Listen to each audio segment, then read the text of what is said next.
O estilo clássico do ator Cary Grant, o salto alto do rei da França, a moda do modelo marinheiro para crianças no século XIX, o traje típico holandês com seu indefectível tamanco de madeira e uma peça de roupa para lá de esquisita que os homens exibiam no século XVI.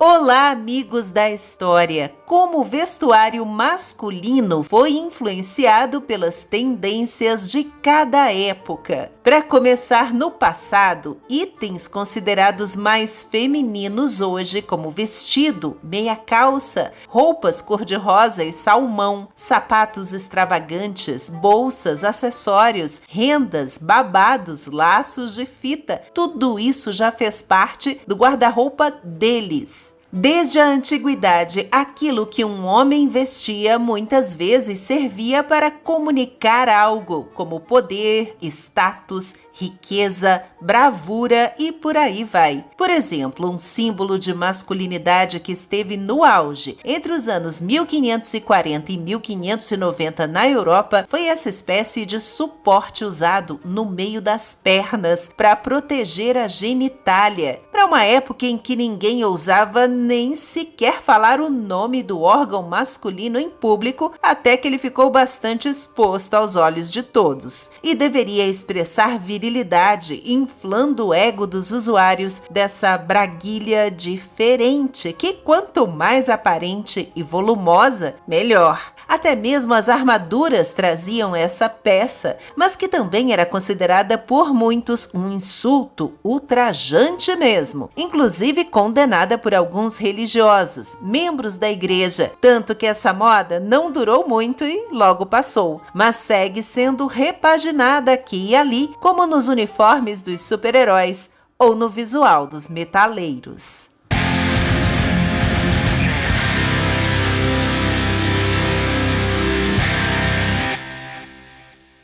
Mas é que antes disso, na Idade Média, as calças como as que conhecemos hoje não estavam na moda. O traje europeu era formado por duas peças de tecido separadas e não um item único. Em vez disso, os homens usavam meias compridas e justas que iam dos pés aos quadris, às vezes com uma cor diferente para cada perna. E sapatos bem bicudos completavam o visual.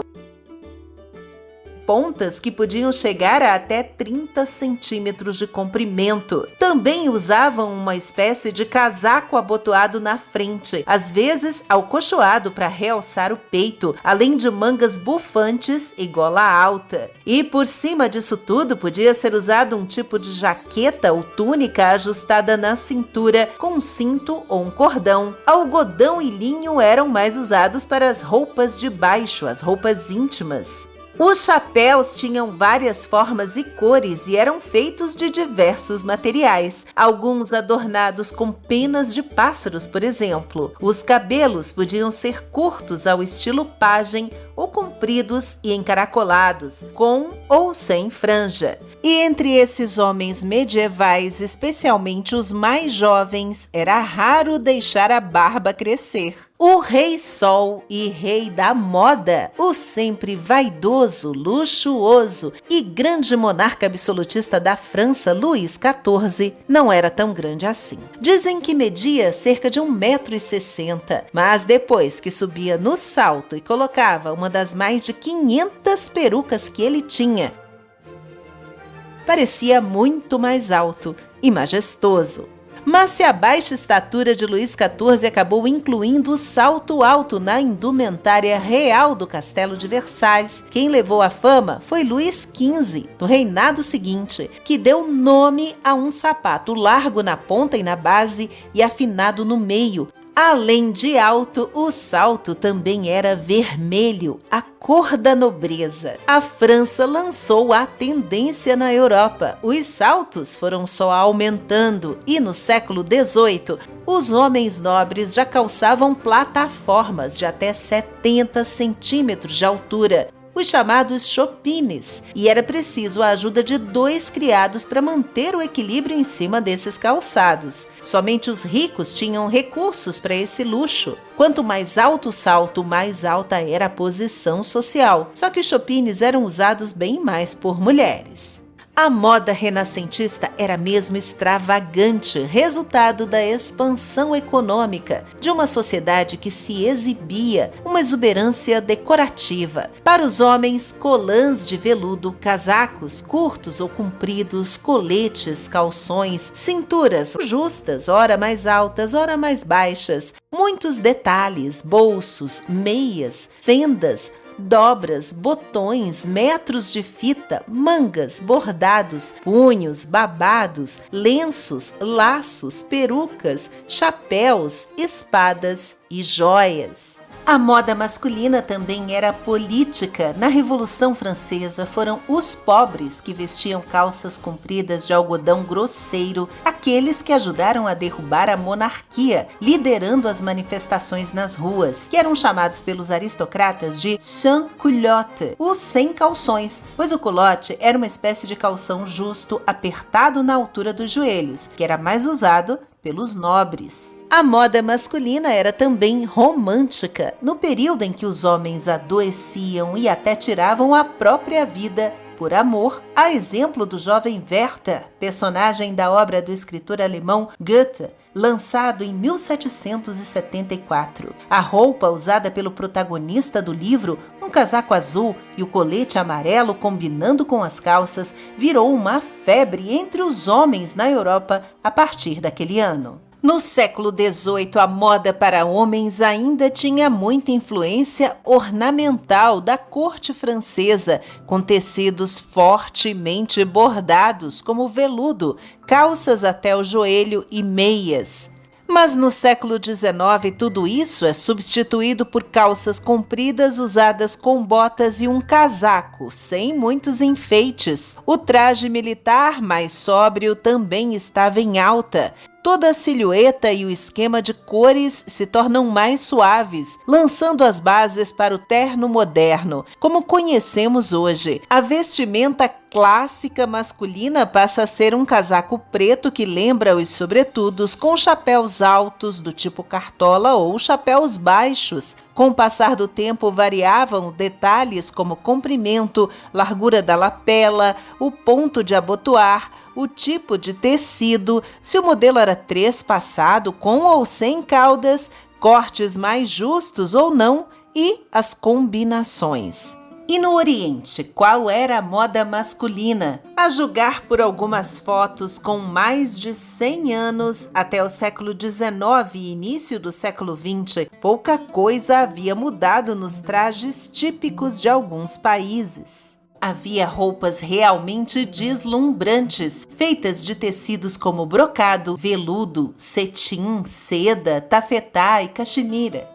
Encontrados, por exemplo, nas vestimentas tradicionais dos homens chineses das dinastias medievais, nos vários estilos de calças saruel ou nos cortes simples das roupas básicas dos russos. Na Índia, o jama era o principal traje real do Império Mughal e símbolo de status. Uma sobrecasaca apertada com saia alargada até o comprimento do joelho, presa do lado direito do corpo. Os turbantes completavam esse look majestoso que até hoje inspira os homens dessa parte do mundo.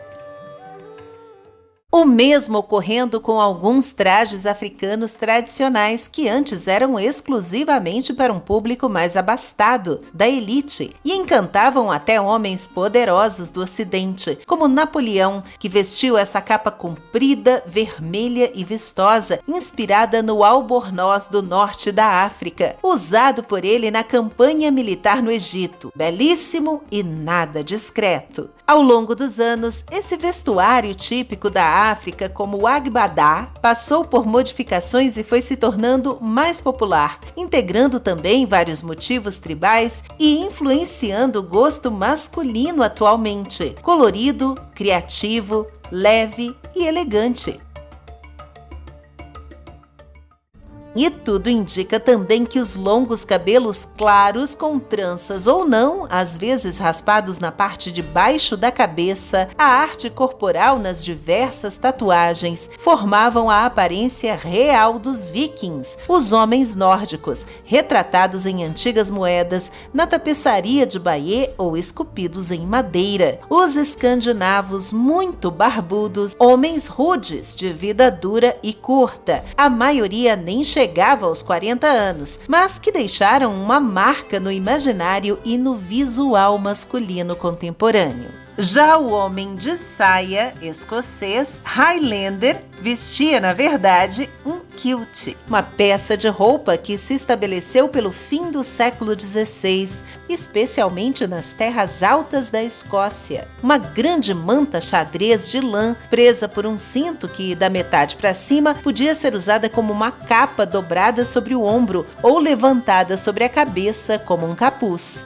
O padrão de listras, linhas e cores é uma forma de distinguir diferentes clãs e famílias individuais. O uso do kilt entre civis foi proibido pela coroa inglesa para destruir o sistema de clãs e conter o nacionalismo na província. O uso militar do kilt se deu na padronização dos uniformes. O Brasil também copiava a moda europeia desde o período colonial. Para além do traje militar e apesar do clima tropical, homens da classe alta adotaram a lã e o veludo como padrão, em roupas sobrepostas, especialmente a partir da metade do século XIX, nas missas, bailes, concertos, reuniões e cerimônias das maiores cidades e da capital, onde ficava a corte. O uso de sapatos era negado aos homens escravizados, exceto em raras ocasiões. Mas o Brasil também criou seus trajes típicos. Do sul, por exemplo, nas fronteiras com a Argentina e o Uruguai, veio a roupa do gaúcho, resultado da influência dos colonizadores espanhóis nos países vizinhos. E mais tarde essa vestimenta foi reunindo outras características próprias. Também o tropeiro paulista, com um grande chapéu, tecido resistente, manta para proteger do frio e botas. Do sertão nordestino, anos mais tarde viria Lampião, que criou uma estética do cangaço. Não dispensava a máquina de costura, nem abria mão da vaidade. Exigia que os integrantes do bando dele se vestissem de modo a serem reconhecidos, admirados e temidos onde quer que chegassem. Um figurino composto por várias camadas de roupas e acessórios. O chapéu meia-lua de couro, moedas de ouro, anéis, lenços, perneiras e alpercatas, embornal e outros itens que faziam a moda dos insurgentes da Caatinga, dos fora da lei. Como o criminoso australiano William Stanley Moore, preso em 1926 por tráfico de ópio, posando com estilo na cadeia, de terno, gravata e chapéu para as lentes da polícia.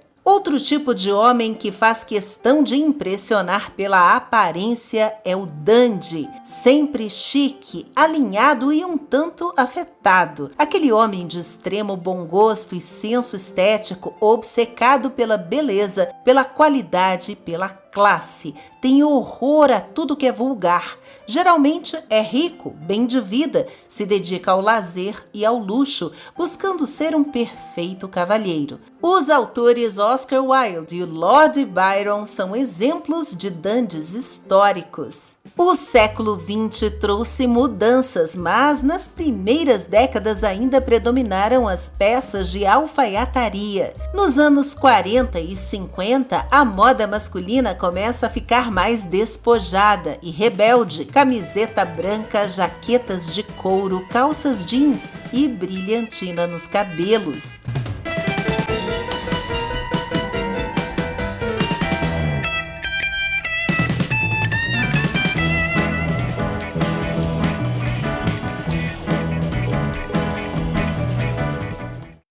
Nas décadas de 1960 e 1970, A moda do Harlem de Nova York, o cabelo Black Power, as cores vivas, os crochês, as estampas e a psicodelia vieram no mesmo pacote dos bigodões e das costeletas, dos ternos mais formais, paletós de lapelas largas ajustados na cintura, calças bocas de sino, roupa colada e barriga de fora, sim, porque homem usava cropped e shortinho curto.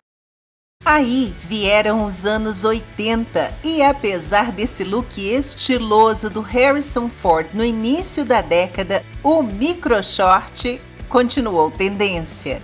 Blazers, ombreiras, jaquetas, cores neon, terno marrom, terno super largo, coletes, suspensórios, bandanas, lenços, cabelo comprido, cabelo volumoso, cabelo cacheado, peito peludo, correntes no pescoço.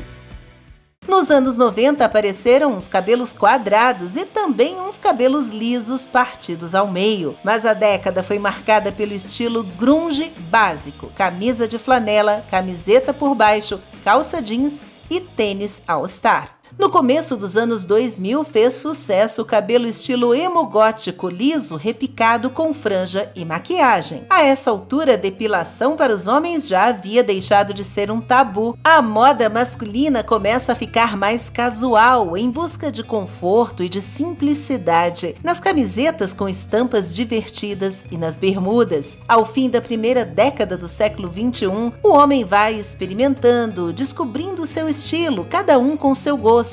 Desde aquele distraído que nem liga muito para isso, ao metrosexual urbano vaidoso ou o hipster alternativo retrô, mais sexy, mais discreto, mais forte, mais fluido, tanto faz. Desde a antiguidade, o vestuário masculino continua sendo uma forma de expressão.